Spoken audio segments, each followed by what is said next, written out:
All right, good morning, everyone. So we're going to take a look at atomic radius, the first of our trends. This one will probably take a little bit more time because it's our first one, but as we kind of start going through them, the rest of them are follow some similar lines of thinking. So if we spend a lot of time getting a really good handle on atomic radius, then it should make the other ones go pretty easily. This is kind of where the mini lessons that you were all designing before we closed would come into play. So instead, we're just going to take one at a time, and I'll be giving the video myself. All of these definitions are things that we already have, but it's been a while, so just to review them, and then we'll dive into how these apply to patterns on the periodic table and how we can use Coulomb's law to make predictions about what would happen to each of these different trends. So the first one we're going to start off with, like I said, is atomic radius, and we know that that is the distance from the nucleus of an atom to its outer electrons. To visualize this, we're going to use a lot of our models, whether that's Bohr models, electron configurations, the orbital diagrams where we drew the up and down arrows when we first learned electron configurations. But to keep it simple to start, we can use lithium as an example with its 3 protons, and with its Bohr model of when 3 electrons, we know that it has a grand total of 2 energy levels. Whereas if we looked at the same thing for sodium, with its 11 protons, it also has 11 electrons, which means that it's going to have a Bohr model that has 3 different energy levels.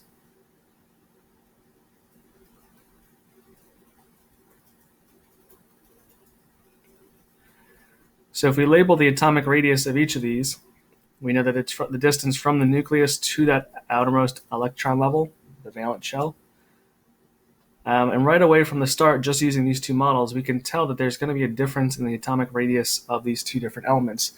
And that comes down just to the fact that sodium has more energy levels. It has more layers, so it's going to most likely be a larger atom just from that very nature. So we see right off the bat that that's one of the biggest factors that comes into play when we're looking at atomic radius is just how many energy levels are there.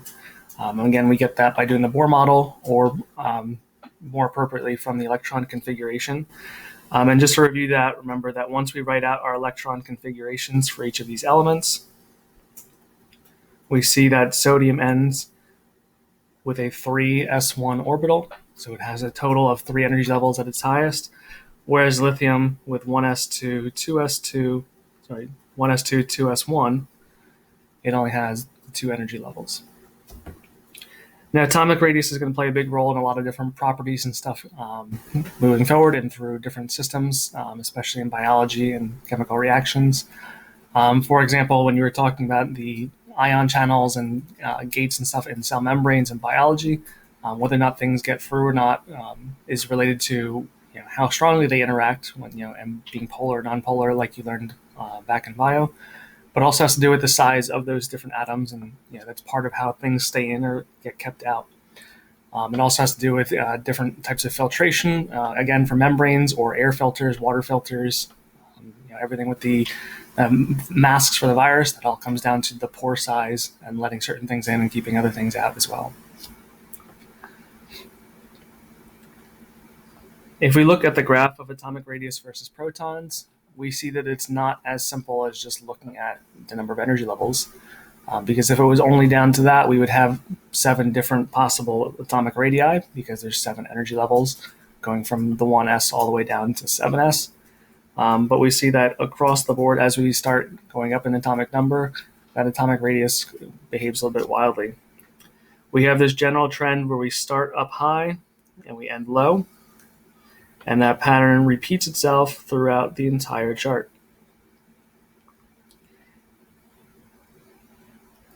Now we notice that as we get to higher and higher atomic numbers, there's a bigger spread between those high and low points.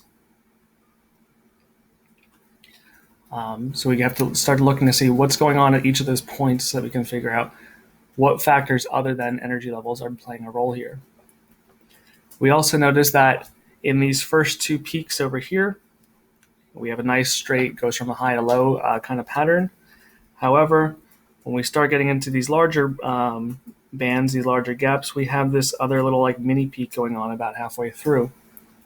And then for that last and third block, that little mini peak doesn't happen until way later. So what's the cause of each of those things too? And that's part of what is going to come into using the atomic structure to explain what's happening for these different elements. So to dive in, we need to take a look at what are those different elements at those points and what are those values. So I went through and I labeled each of those points using the CODAP program. And let's take a moment to just look at each of these peak points here. And we see that from lithium to sodium to potassium to rubidium, we have this kind of general trend upwards like this. And then after cesium, it kind of goes back down again. If we look at our minimum points, right, the absolute lowest, we again see this general upwards trend that kind of flattens out a little bit towards radon down there. So why is that happening? Right, this general trend from lithium to sodium to potassium to rubidium to cesium. Well, we had already looked at on the first slide how lithium and sodium compared to each other and just in terms of their energy levels. So it makes sense that if we look at our periodic table down here, that as we go from lithium to sodium and we add an energy level, the radius gets bigger. And as we go from sodium to potassium, the radius gets bigger, right?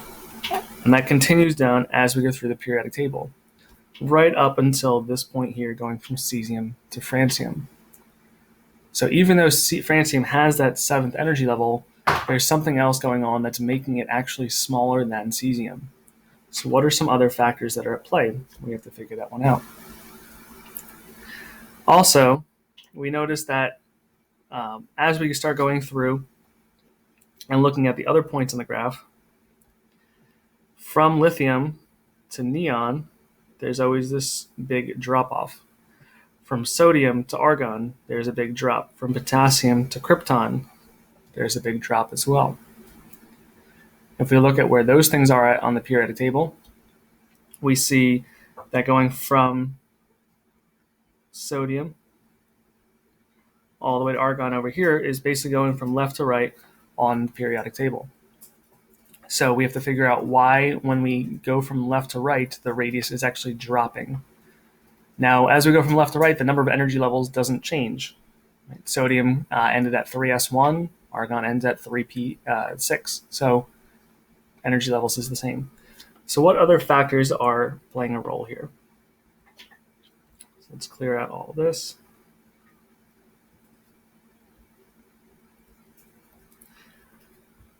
So what we have to keep in mind is that when we have the radius of an atom, right, we'll just draw a generic Bohr model down here. We have our electrons on the outside, and we have our protons here in the nucleus. And the energy levels and essentially the rings of the orbitals, they play a role because the more of them there are, they stack up and they move away from the nucleus. But in addition to that, we know we have all of the Coulombic forces, all the attractive and repulsive forces going on in the atom. And if we look at those two forces and think back to our formula for Coulombic attraction, we know that the force of attraction is going to be related to the nuclear charge, or the nucleus, for any one electron, and it's going to be related to the distance, or those energy levels between them. Now, sodium and argon have the same number of energy levels. They both end in the 3rd energy level, 3s1 versus 3p6. So in terms of the force there, we're not seeing a drastic difference when they both have the same energy levels. But what is different between them is the number of protons. Sodium has 11, argon has 18. So what that means is that for sodium, the attractive force pulling in is going to be weaker than the attractive force for argon, which pulls in those electrons, which is a much greater force with its 18 protons. And if it's going to pull in harder, it's going to cause that radius to shrink down. And if we look at, again, our graph up here, we see that anytime we have the same number of energy levels, for example, 2 energy levels in lithium, 2 energy levels in neon, we see this decrease as we start adding more protons because that nuclear charge is increasing and it's pulling in on the electrons harder. As we go from sodium to argon, again, we see this decrease. So how does this force of attraction, this nuclear charge pulling things in, compared to the energy levels, right? If both of those are a factor in terms of the atomic radius. Well, if protons was more important and played a bigger role, then no matter what happens, if I have more protons, the atomic radius would shrink. And we see from the graph that that's not the case because it's going up and down all over the place. So to examine which one has a bigger role, we can just take two atoms that are different in terms of both their energy levels and their protons. Let's go back to lithium and sodium. Sodium has one more energy level than lithium, but sodium has a larger atomic radius than lithium. So if protons played a bigger role, it should have a smaller radius, and it does not. So that indicates to us that it is not the protons that are having the greatest effect. Rather, it's going to have to be the number of energy levels increasing that's causing the radius to grow. So when we start comparing any two elements or ions together, the first thing we need to look at is how many energy levels do these things have. Right? Write out the electron configuration, figure out the most, and then go from there.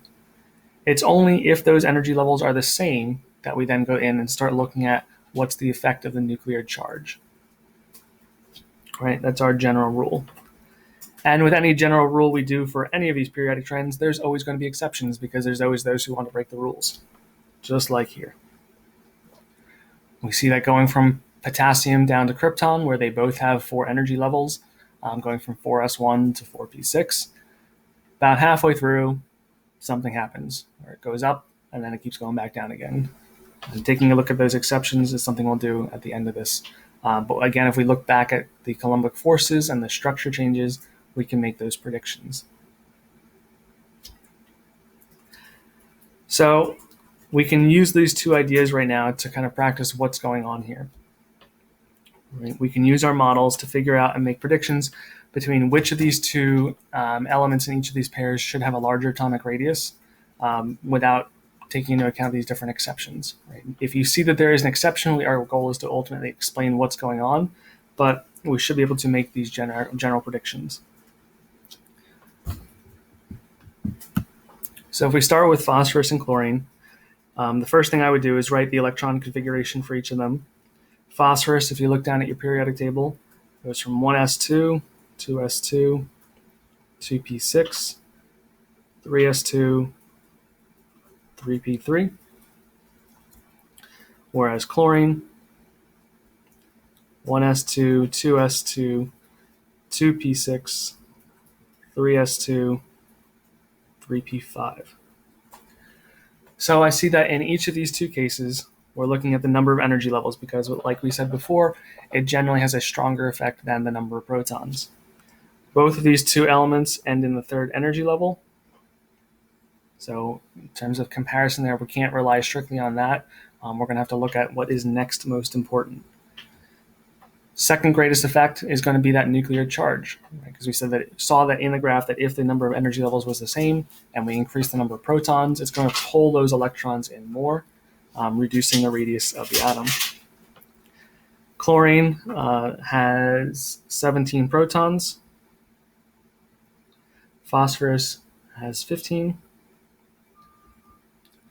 So from this, we see that since there's a greater nuclear charge here in chlorine, it's going to have a greater attraction on those electrons on the outer level, and it's going to pull them in closer. This tells us that for atomic radius, phosphorus should have a larger atomic radius than chlorine. And if we go back up to our chart, phosphorus is around here, chlorine is around here. So it does show that that is what happens, and that is the case.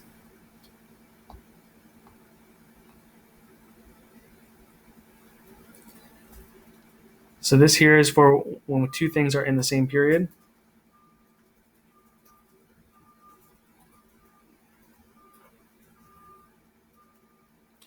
As long as they have the same number of energy levels, right, we can generally look at the nuclear charge. Again, there are exceptions, but we'll look at those later. We can also look here at lead and tin. Tin, writing the electron configuration for that, 1s2, 2s2, 2p6, 3s2, 3p6, 4s2, 3d10, 4p6, 5s2, 4d10, 5p2. Notice how I'm writing out the entire electron configuration here. I'm not doing the nuclear notation shorthand because our goal with using these models is to kind of visualize what's going on with the size of the atom. And if we start shortening everything and using a shorthand, it doesn't make that difference as apparent to us. For lead, if I look back at my periodic table, I'm going from tin to lead. So I see that since tin ended in 5p2, lead being right below it, we know that elements in the same group end with the same electron configuration, just at a higher energy level. We know that lead should go all the way up through past this up to 6p2. So right from the get-go, we see that lead has a higher number of energy levels than tin. So from that alone, I'm going to be able to tell that lead has a higher atomic radius because lead has 7 energy levels versus tin's 6. Right, so that's going to increase the atomic radius there. Right, so the two primary factors, right, number of energy levels, number of protons. Let's take this one step further, get a little bit more challenging here. What happens when we start having ions? We're going to need to approach these the exact same way that we just did the last two, because we learned how to deal with ions in terms of electron configurations. So let's look at what happens to the size of the calcium atom as it goes from a neutral calcium atom down to a calcium cation. So calcium, again, starting with its electron configuration, 1s2, 2s2, 2p6, 3s2, 3p6, 4s2. And as it goes to a cation of a 2 positive charge, we know that that means that it loses 2 electrons. So I'm going to be taking away the 2 electrons on the outermost energy level, leaving us with 1s2, 2s2, 2p6, 3s2, 3p6, 4s0. Right? There are no electrons on that 4th energy level. What that means is that the highest energy level for the calcium cation is 3, whereas for the calcium atom, it's 4. Right? By losing those 2 electrons, it lost an entire energy level. So because of that, and only having 3 energy levels, it's going to be similar to our tin and lead example, where the calcium atom is going to have a higher atomic radius than the calcium cation, because the calcium atom has 4 energy levels, but the calcium cation only has 3.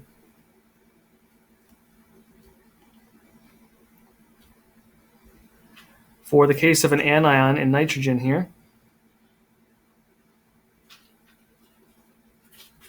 nitrogen's electron configuration is 1s2, 2s2, 2p3.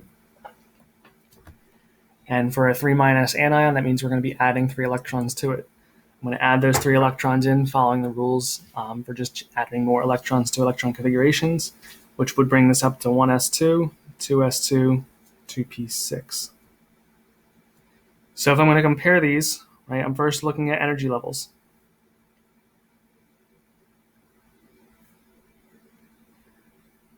Both of these, right, nitrogen here has 2 energy levels as its highest. And for the anion, it also has 2 energy levels as its highest. So that doesn't help us. So we then said that if those are the same, we're going to look at the nuclear charge. Right? The nuclear charge is the number of protons. And in the nitrogen atom, there's 7 protons. And in the anion, all we did was add electrons. So that means that here there's also 7 protons. But their radius is not the same. So the last thing we need to look at then is to think about what would happen if we start adding more electrons in. Well, in the nitrogen atom, we originally have 2 electrons on the first shell and 5 electrons on the second shell. But now I'm going to add in 3 more. Those 3 electrons don't change the attraction at all to the nucleus, right? Because we didn't change the number of protons. But what they do is they start to affect the other Coulombic force, the repulsive force. Originally, these 5 electrons were repelling each other, right, spreading out a little bit to counteract the attractive force of the protons pulling them in. And now we just added 3 more electrons. So that's 3 more instances of electrons that are going to push away from each other. So as those electrons start to repel, that's going to increase the radius of the atom, and it's going to cause it to spread out. It's a minor effect, right? So we don't really look at it unless everything else is the same. But in this case, since there's the same number of energy levels, there's the same number of protons, the number of electrons is also going to then play a role and cause it to expand and spread out. So we went from 7 electrons in the atom to 10 electrons in the anion. And because of that, the radius of the nitrogen anion is going to be bigger than the nitrogen atom, because N3 minus has a greater repulsive force.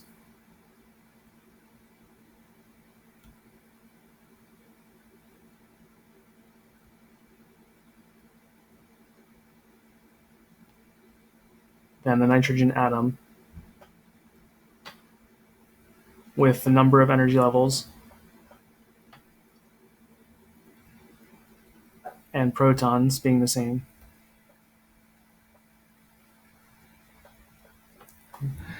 Again, it is a minor effect because the electrons are spread out from each other, but when everything else is the same, that's what we're going to have to kind of go and look back at. And lastly, to finish up, we can look here at a harder problem, right? Ranking a whole series of elements and anions together. The best way to approach this is to use the models and the same strategy we did for the different pairs to look at the entire series.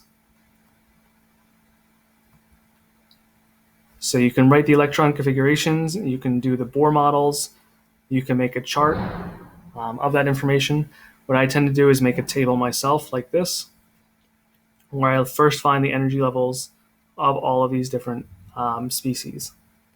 So for tin 4 plus, we know that tin originally was, and here I am going to use the noble gas notation to save us some space.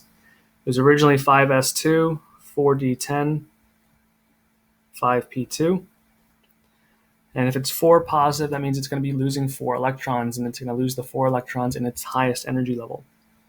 Its highest energy level is 5. So if we're going to lose 4 electrons, we're losing these 2 here. We're losing these 2 here, which means that its highest energy level that is filled is going to be 4. For calcium, calcium ends in 4s2, so it's also going to have 4 energy levels. Selenium ends in 4p3, so it also has 4 energy levels. Oxygen ends in 2p4, so it has 2 energy levels. Iodine ends in 5p5, and iodine 1 minus with 1 more electron would end in 5p6. So right from this alone, I can tell which element is going to have to be the smallest. Right? That's going to have to be oxygen with its only 2 energy levels. And the iodine and iodine 1 minus with 5 are going to be among our highest ones. And we're going to need to use the other factors to kind of sort out what's going on between them all. For the cases where the energy levels are the same, we're going to then drop down to the protons. And we're going to start comparing what's going on there. If we look at the first 3 that all had 4 energy levels, tin has 50 protons, calcium has 20, and selenium has 34. So from this, if all 3 of these have the same number of energy levels, I'm looking to see what happens with the protons. And we know that when there's more protons, it's going to pull the electrons in more and make the radius smaller. So from this, I see that tin is going to have to be smaller because it's going to pull in those electrons more than selenium. And out of the 3, calcium is going to pull them in the weakest. For the iodine side, iodine has 53 protons, Iodine 1 minus also has 53 protons, so we can't look at the attractive force there because both of those things are going to be pulling in the same. However, there are 54 electrons in iodine 1 minus and only 53 of them in iodine, which means that even though the number of energy levels is the same and the attractive force is the same, the amount of repulsion in iodine 1 minus is bigger, which is going to cause iodine 1 minus to have a larger radius than iodine. So since oxygen has to be the smallest with its 2 energy levels, I then look at my next set with the 4 energy levels, being the tin, calcium, and selenium. We ordered those as tin being smaller than selenium, which was smaller than calcium. And then for my biggest two with the iodines, we said that iodine would be smaller than iodine 1 minus. And that gets us to the final ranking of those species in terms of their atomic radius.